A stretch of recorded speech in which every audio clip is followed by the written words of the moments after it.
And we are finally here. Welcome everybody to the NASCAR Amino iRacing Cup Series Season 2 Clash here from Mount Panorama. It's going to be an exciting one, but joining me in the booth today, we have Zachary Sterno and Justino Ricardo. How are you guys doing? I'm doing pretty damn fantastic here. That was a pretty good season we had last year, hoping to get one-uppance this year. I'm doing great. I just took a shit, so I feel a lot lighter now and ready to commentate Season 2 action here at Mount Panorama.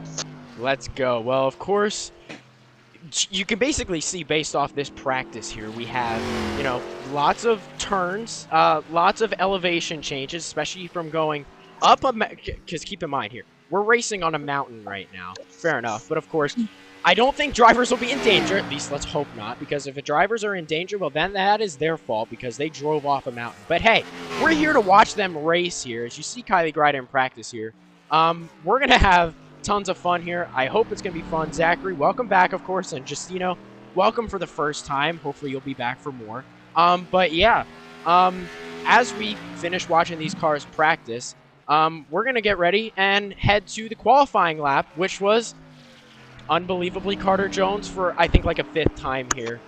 Zachary, go ahead and take us around this course.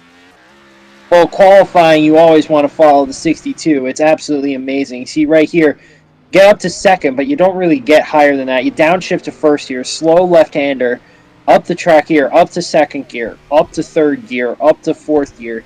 This is a drafting opportunity. This is a chance for a car, if it's got speed and if it's trimmed out, it can gain some time on a car in front of it. And then you got a big sweeping uphill right-hander coming up right here. You see right here, don't really downshift to third here, Carter does not get on the rumble strips here. I think we'll see some people get on the rumble strips. Carter chose not to. And then up here into this tight set of left-handers.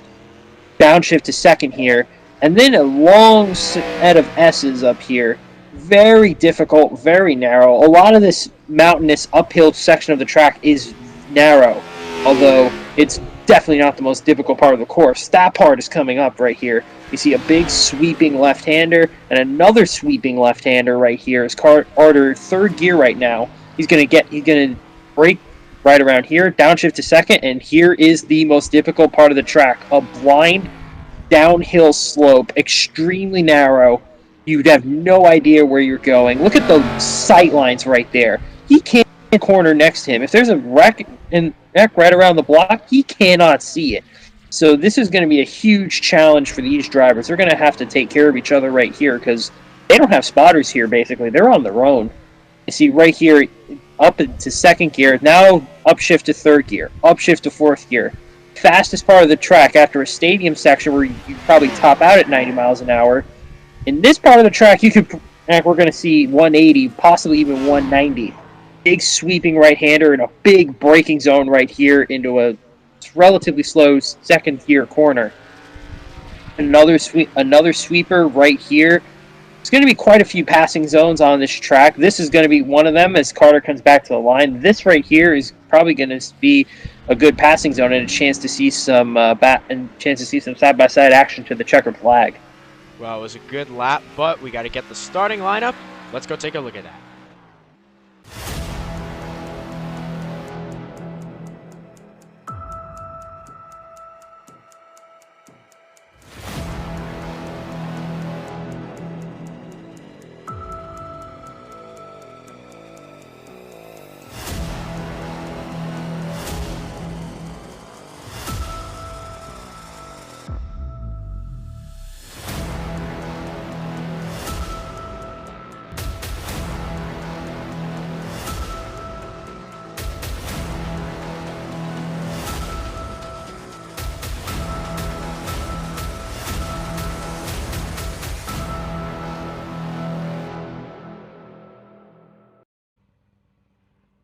As cars are lined up for the standing start, let's head down to pit road and get some late-breaking stories.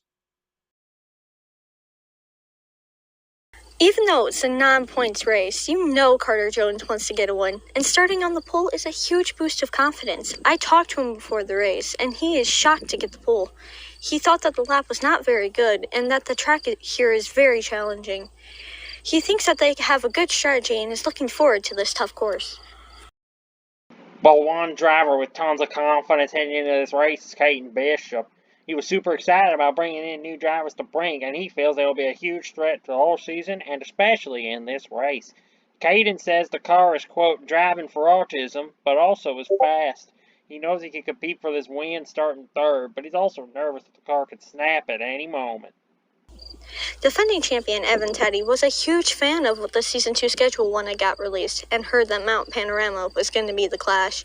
We all know that Evan is a great road course racer, but he doesn't feel the most confident. He did not like his car at all during practice or qualifying and think that they have a lot of work ahead of them. With it being very hard to pass, it's going to be difficult for Evan to check off another road course win. He starts 12th today. Kylie Grider has absolutely no idea what to expect. I talked to her earlier, and she says that her starting spot doesn't show what the car is like. She says she messed up a few corners in qualifying and thinks they could be a bit better. Even though she thinks she isn't the best road racer, this race is going to be very crazy and a great learning curve for her and her new team. And looking at the race analysis quick, it's 15 laps, only 7 to 10 lap fuel window, and it is a non-points race. So before they go, let's be quick. Justino race pick, go.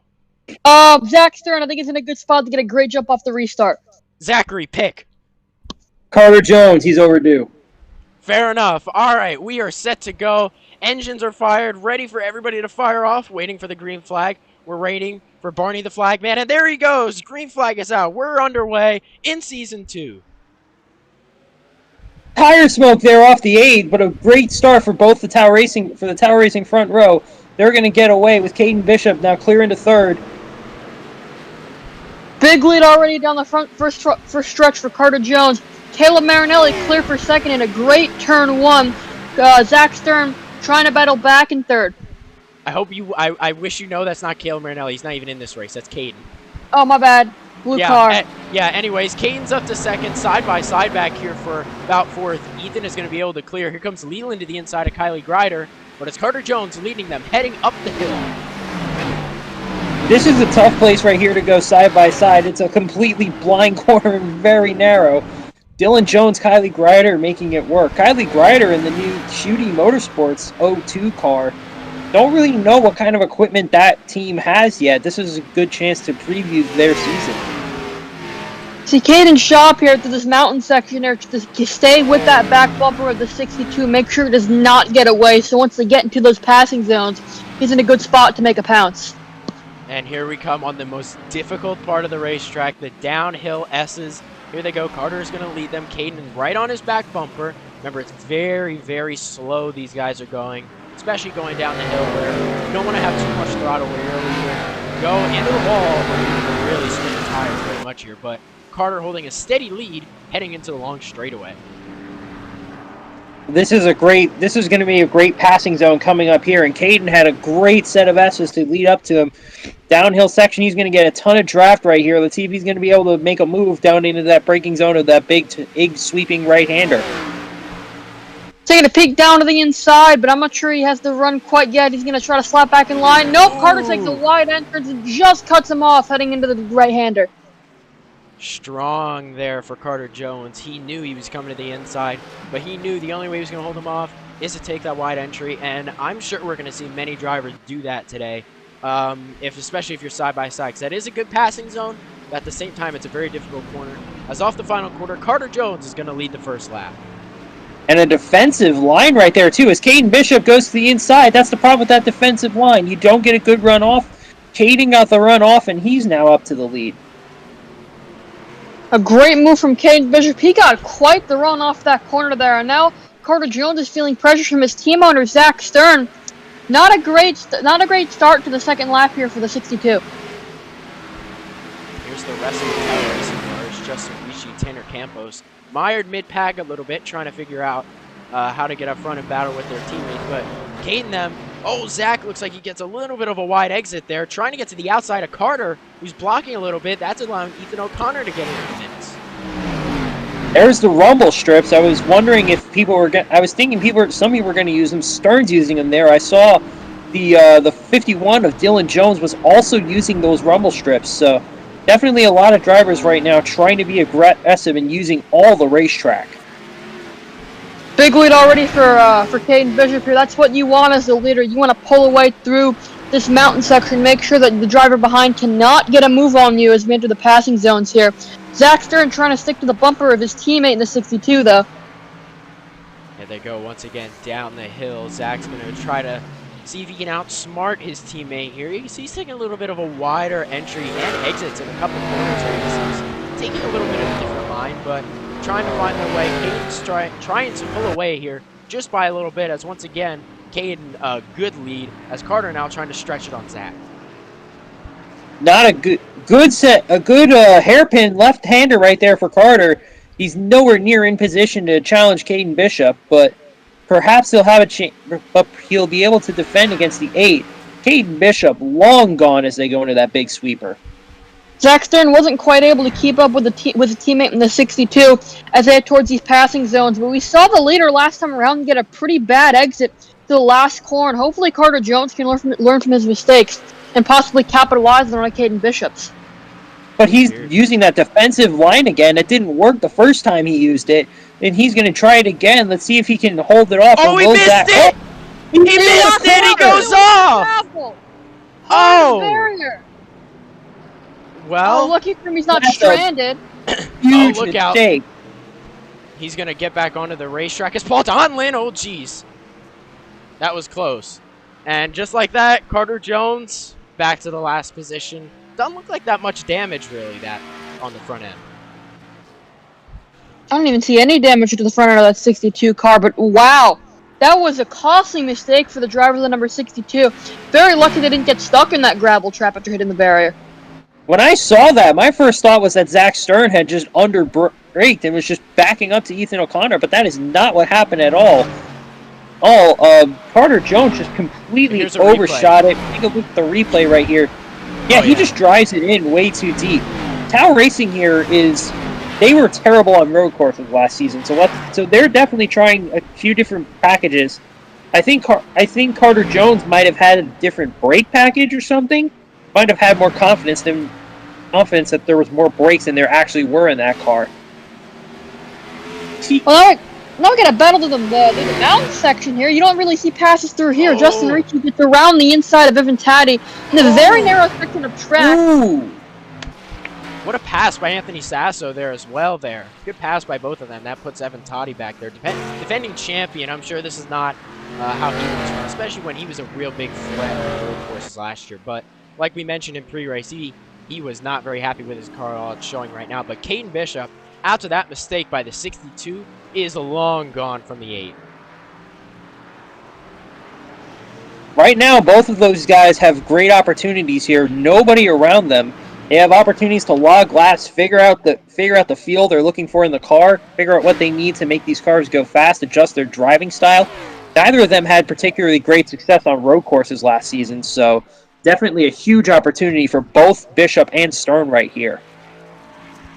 What I'm going to find interesting as we get to the later stages of these races is this pit strategy here. Zach Stern doesn't have a teammate in front of him to kind of thwart his progress, even though he did seem like the faster car. So if he's able to close that gap and get a faster pit stop than Bishop, that could be the deciding factor in this race. Actually, as you see, especially after that long straightaway, Zach Stern has kind of cut down the gap just a little bit, especially he's really seeming like, I mean, like you brought it up early, Zachary, I think Tao Racing and their brake packages looks really different because Carter Jones, obviously, we just saw what happened to him there as Quinn Jagger goes off the road just a little bit but comes back up in front of Dylan Jones. But as I was saying, Zach Stern is really gaining on the 37 under braking. Just seems like he can send it into the corner much deeper and able to make it stick. Oh, Leland! Absolutely. Ooh, Leland Fife! Ooh. Definite. I don't think I don't think Tao Racing's the only team experimenting. Leland Fife right there. More confidence on the brakes once again than are actually there. He's still running pretty good, though. Even then, he's running down this 8 car, even with that big mistake. So, whatever the 5 teams put together, it's working. That was lucky for Leland Fife to not get stuck into that tire barrier with the nature of those tire barriers and just hit it with the side to continue going. I don't see any damage on the 5 car either, so good for him to get that thing going again. Yeah, remarkable save there. Yeah, but of course, this is new to every driver. We can imagine, at least not to my knowledge, anybody has ever visited Australia. Nobody has ever come to this course. The only type of practicing I can imagine is if drivers did this on the Sim 3 race at all. But even then, this is brand new for everybody. And everybody's just, like you said, experimenting and seeing where the limits are. As Leland overshoots it a little bit again, but gets a good exit. The problem with getting lockups is that once you get them, they are more and more likely to happen. Leland 5 obviously locked up. Now he might have a flat spot on those tires. So now it's going to be easier and easier to lock up. He's going to have to be... But he's going to have to start being gentler on the brakes, and that's going to give Ethan O'Connor a chance to go at him. Not only that, Zachary, but we're on lap 4 of a 15-lap race, and our fuel window is about 7 to 10 laps around here. So even though we're only about halfway through our run here, these tires are going to start to get very, very worn on a very demanding track like this, so we could see more mistakes like that heading later into the race. Absolutely, and especially on a 4-mile course like this is, over 4 miles, this is... there's a lot of opportunity for tire wear. Speaking of opportunity, Zach Stern is having a little bit of an opportunity. Oh, a lockup! Caden a little lockup, as Zach Stern is easily biting into that lead right now. It seems like he's a much faster car. He's going to be much faster after that lockup. Caden Bishop's going to have to be gentler on the brakes, and there's a battle for third right here. Three-way. What a good run by all these guys. All different position, especially by all these three. We'll touch on it really quick. Leland Fife, after missing the last half of the season last year, he's moved over to OKR. Ethan O'Connor is now a team owner, and Quinn Jagger is now on also the brand new team owned by defending champion Evan Toddy, Quick Trip Racing. But back up front, Zach Stern keeping it a little steady between he and the 37 right now. This, I think, is going to be a good preview of the Owners' Championship. Okar probably will be in the mix as well, but I'm expecting Tau Racing versus Brink to be the storyline. And Caden with a lockup there. Caden got around Stern on the initial start, but it looks like as the run goes on, Stern is either able to better take care of the tires, or he's just overall got more long-run speed. These lockups, again, are going to get, like you said, Zach, are going to get more and more common later in this race, especially if you have a lockup earlier on. It really seems to me like the winner of this race is going to be the one that makes the least mistakes. You got to take it one corner at a time, because if you lock up into one corner, it's going to be a rough rest of the way for you. Well, here comes that 8 car. He has finally closed up the gap. Has a chance here on the 37. If he can get big draft on this long straightaway, we're coming up to that right-hander. We saw what happened on the first lap with the 37 and the 62. Who makes a move? Caden, a little defensive line. How's it going to work? The defensive line has not worked once on any of these fast cars. I would not expect it to work here, but Caden's still going to try it. Zach Stern took that wide entry there. Now he's back to the rear bumper of that 37. Again, applying pressure here. And a locked up Caden Bishop already. Let's see how this corner goes, this tight left-hander. Another defensive line. Stern's going to cross over here. No, Caden gets a good run off. But he's going to go for another defensive line. But another defensive line. He breaks way early, and here comes the 8 to take the lead. Wow, that's a power move. That was a really low entry. I don't know if the 8 really sensed it, or the 37 just broke so early there. The 8 did not lock up at all. I almost feel like that had to be a surrender by Caden Bishop, but that doesn't seem like a thing Caden Bishop would do, so I'm really not sure. Oh, wide entry! Ooh. Oh, he took out the barrier. Maybe good that's what recovery Caden's by plan the 8. Was. Maybe because Caden knew he locked it up a couple of times, he's just going to give the position over and maybe give the pressure to Zach to try to hold him off. We'll see how this works. I think Caden is thinking right now that I've done a number on my tires defending from this guy, and he's been really pushing on him. So let him keep pushing on those tires, and I got a gap behind me to Leland in third. Let's keep it conservative till my pit stop here. Little run through the field. There's Tim Campos. There's this pack. Paul Donlan. Carter Jones is caught back up. He's gotten by the 26, Anthony Sasso. But as they go down the hill, they're bumper to bumper again. I don't think Caden's being very conservative here, guys. No, I don't think he is. Caden Bishop is not the conservative driver. Remember Watkins Glen last year when he made that Oh, pass yeah. of like 8 cars or something? Caden Bishop Yeah, is that a was conservative crazy. driver. That's also probably how he caught back up. He is much more aggressive on the throttle than the driver of the 8 is, Zach Stern. Caden Bishop here, not a great run getting out of there. Aaron Stern is able to gap him, but he is so strong through that sort of stadium sort of S's section, and much stronger than everyone else in the field, that he was able to close that gap really well. And that's something to keep an eye on if the 8 starts to fall off. My Oh, wow! gosh! Oh, what a huge lot! What Oh, a how did he He's make that there! corner? And he's still How there, did and he he's make the even corner? closer. I don't know why, but I feel like just Caden Bishop just loves to send it on these road courses, and he sends it. It sticks all the time. And he's still got a good run off the final corner. He's going to go for the lead here. Oh, blocking. Oh, Zach's got to surrender. Caden takes it back. Caden can have that very low huge. entry. Oh, another lockup. Oh, Zach, a little wide exit. He almost goes off, but keeps it on. He wanted to go around the outside of Caden Bishop so that he would have the inside coming into this right-hander. Caden cut him off before he could get there. But I think they're going to go back and forth for a while yet. Oh, he's gonna block him there. Wow, what a block here. Oh, another lockup. Oh, a lockup by the 8. But they keep it going. I think this is some incredible racing by these two. Tire management, blocking, good runs. This is incredible. It almost seems like it's an advantage to be the car behind, so that you have it's not easy to get around here, so maybe it's easier to have sort of a reference. Oh, Caden, wow. Close That's to what the I'm wall. talking about. Way more aggressive through this section, and he is just gapping the 8 in these very tight turns. I mean, I would have guessed that, you would want to be the car in front so that you have that clean air. And a lock up there from the 37. He's pushing it really hard here. I think the winner of this race is going to be decided by which of these two is better on pit road. They're going to be right on top of each other lap time wise,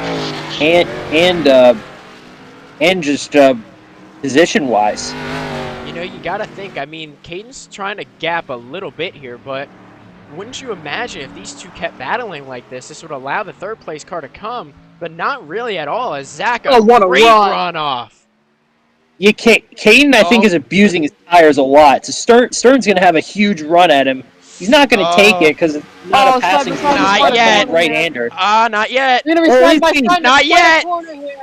Oh, Caden sends it. He backed out. Zach backed out there. Yeah. He knew better than to make a big move right there. That was not a smart play to even consider it, really, but eventually made the right choice there. Now, I mean, pit stops got to be coming up here within the next 3-5 laps or so. So it's going to be interesting, especially you're going to most likely want to be the car leading when pit road starts, as here's a replay. Carter Jones got into the wall. Again. Oh, hard into the wall. That's some pretty bad right front fender damage there. Yeah, that's big-time damage. I wonder if he's got suspension damage right there. Another replay. This is Kylie Grider. Little lockup also into the wall hard. Into the grass. Into the wall. Oh, look how slow she is. She's holding up Tanner really bad. Oh, he just gets around, and here comes the rest of them. But no caution. Yeah, I think what's going on here is a lot of teams, they're experimenting with their road course package. I think the only driver who really was happy with what they did on road courses last year, and he's not going to be happy right now, is Evan Toddy. So I think a lot of these teams went to work. They said, "Okay, we don't." Oh, that's way off the pace damage. of Grider. Wow, must be some motor damage. So is Carter Jones as well. I don't know if these guys have some sort of tire damage, or they damaged the motor on those hits. Because those are some bad hits. Carter is really slow. I think they have suspension damage, maybe some toe link damage. They are going to get back to pit road. Carter was on the same straightaway as the entry of pit road there, so they're most likely going to lose a lot of valuable time. But no caution. I don't assume there will be, especially on a big course like this. There are no local yellows, so it's still full course cautions. So I guess the only way cautions will be thrown here is if there's any signs of debris or if they're in the way of any fast cars. But not slowing down these guys. Zach, another great runoff. Hold on, Zachary, do these cars even have toe links? Yes, they do. Oh, it was just a next-gen car coming later this year. No, Gen 6, Yeah. Gen 6 has them too. It's just stronger. Here they come to the fast braking zone once again. They both send it. Smart. Wow. Smarter play by the 8 here to stay behind him. He's going to be right on top of him in the passing zone. Take quite a line there through that nearly 90-degree corner there. He's right up to the back bumper of Bishop. Yeah, there he goes. He's going to force the defensive line. Who Caden drives it in deeper. But he holds it. Here comes Zach. A good run off. Here Oh, he what goes a for run. the lead. Oh, Caden blocks it. Oh, Big what a block. block. Oh, wow. Oh, they both take the same line entering turn 1. This is incredible. Oh, Zach's got to run. He's going to make another move. This would be a pass. I would think this would be a passing zone right here, but he's not going to take it. Caden, another defensive line. All this battling, I think Leland 5 might be getting a little bit closer in their mirrors. I've seen him more and more each and every lap these two battles. Zach Zach. goes wide. Now I think they're really abusing their tires. Both of them really bad here. Pit stops have to be in the next couple laps here. So, again, you're going to want to be the car leading right now. So, Caden's probably in the best position, but Zach still probably has a couple chances before we get to pit road. Yeah, look. Caden is so much bolder on this car. Look at him just gap the 8 through the S's, and then the 8. Or is the 8 just more trimmed out than the 37? Because the 37 seems to have more downforce, but the 8 has a much higher top speed, it looks like.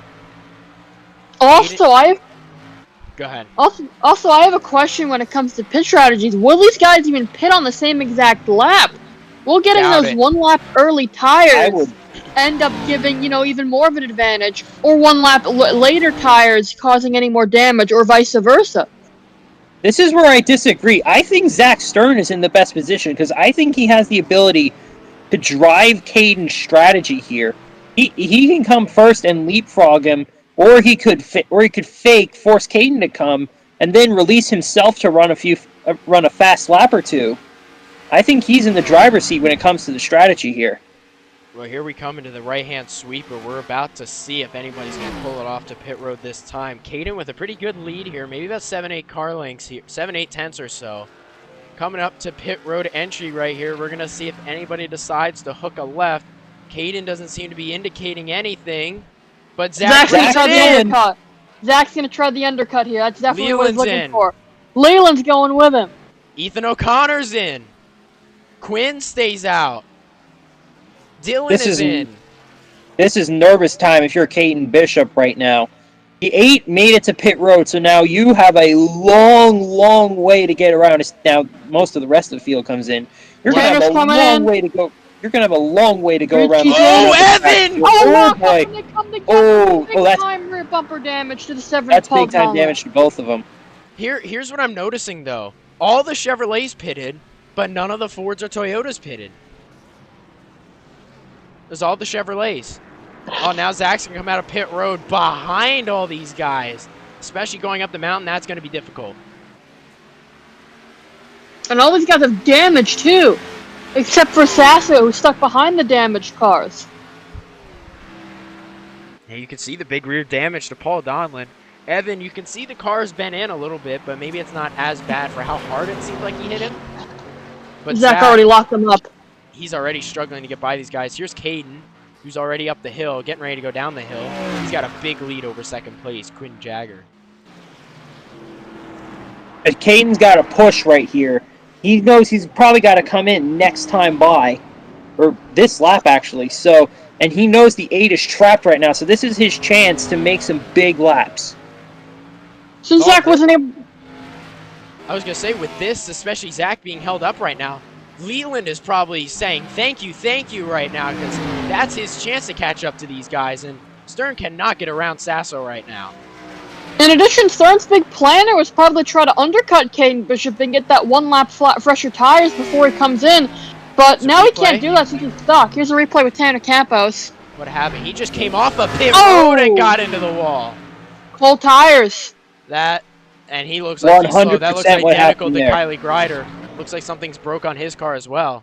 There's some suspension damage to the 24, very likely.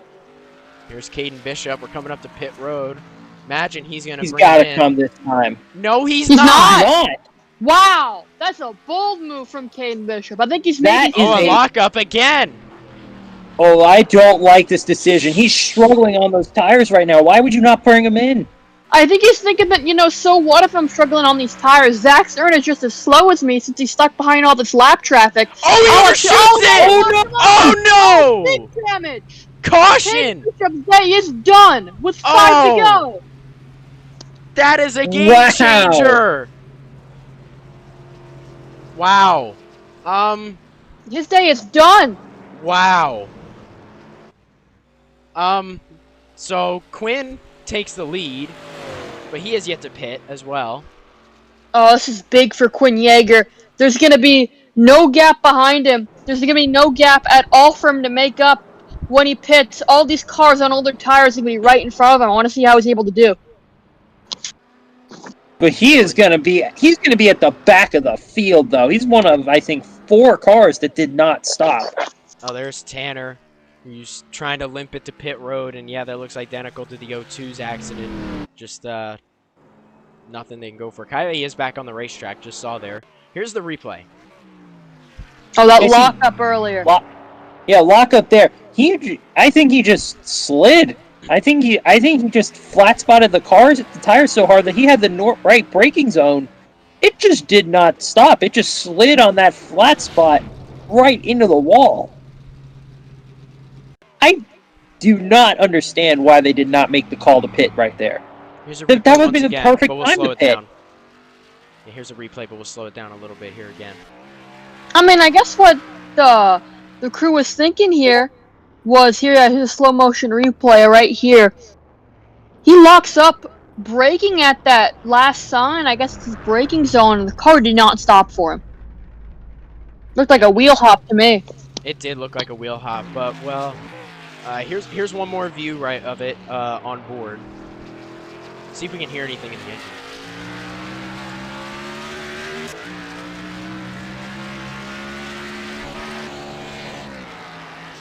It sounds like a throttle hung, honestly. Oh, kind of. A little bit. Well, I could see it. Well, Caden got into the wall, and that's going to end his day, but we are under caution. We're going to head to break, be back for the restart after an incident with leader Caden Bishop getting into the wall. We'll be right back for the restart.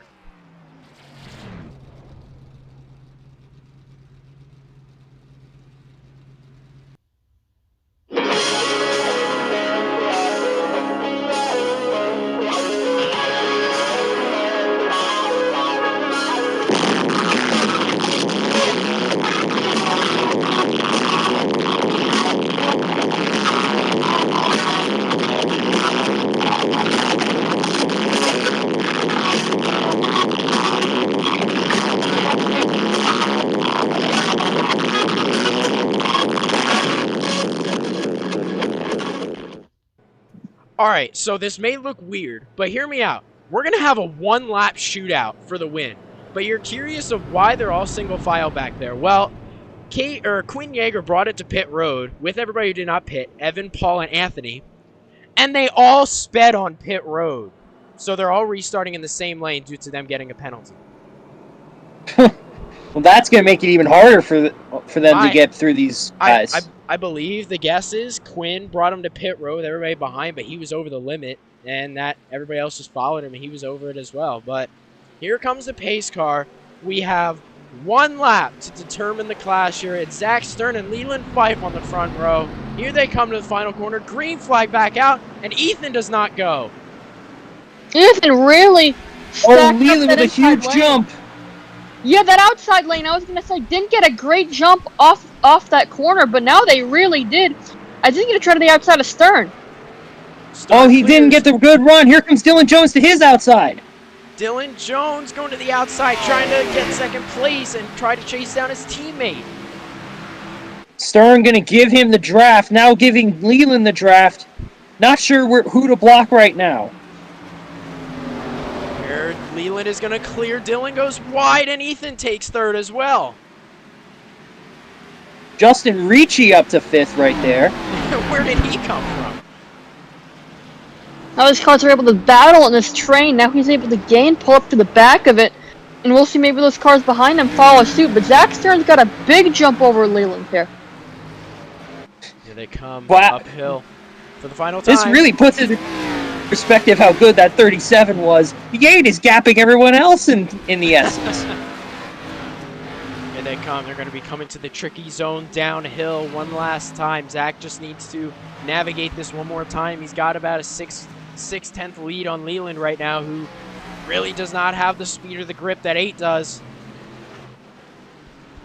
And he's got a lot of cars behind him. That's going to make it really hard for him to focus on putting his apexes together. Yeah, quite a gap. Quite a gap to that 5. He just needs to calm down, not overuse or lock up the tires, and he should be home free. That was his turn. That was where he's been so strong all day. Down the long straightaway one last time. Nothing Leland can do, not even close at all. There's battle back there for second. Ethan O'Connor is trying to look on Dylan Jones. Dylan on the inside. Oh, Zach gets sideways. Right. Here they come into the final 2 corners. Zach Stern has, I don't know if I'd say dominated, but he's been up front all day. It was a great battle between he and the 37, but a big mistake late is going to cost him the win, as off the final corner, Zach Stern is going to start the season off with the win in the clash.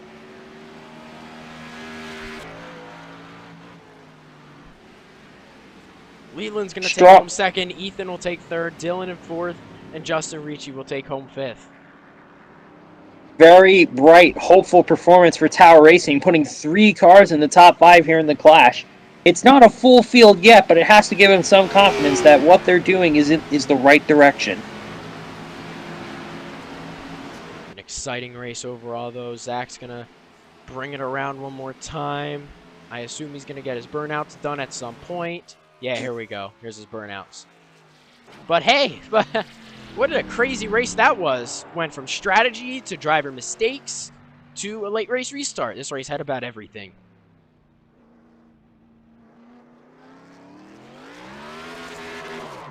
Oh, there he goes. Oh, he's going to jump the car here. Can't get that thing spun around. There he goes. Now he gets it spun around. And he's going to hit the wall again. I don't know if I junked that car. It's the only good road course car you've ever had, Zach. Celebrating this one. Really happy. I assume heartbroken for the 37. Not really much he can do. He brought it home in last, unfortunately. He was the only car that really DNF'd that race. Zach's going to go to turn 1 to do burnouts, I guess. Oh, don't tell me he's going to Oh. I thought he was going to burn out in the... Oh my god, he's actually going to do it. Is he going He's there? doing it! Oh my god! That's incredible. He's doing burnouts right where the 37 went off. Wow. I haven't seen that. The ultimate troll job. I have never seen that. I never thought the 8 would do anything like that before, but he just did. I didn't either, but apparently, what a surprise! He does have a personality after all. Well, he's going to keep doing burnouts because I'm surprised he's being as careful, because I'd assume he wanted to keep the car, but the rear end is damaged right now. Not really much he can do. The engine is blown. But we're done here. Thank you, Justino and Zachary, for commentating. Hopefully everybody enjoyed the race. And let's take a look at the finishing results.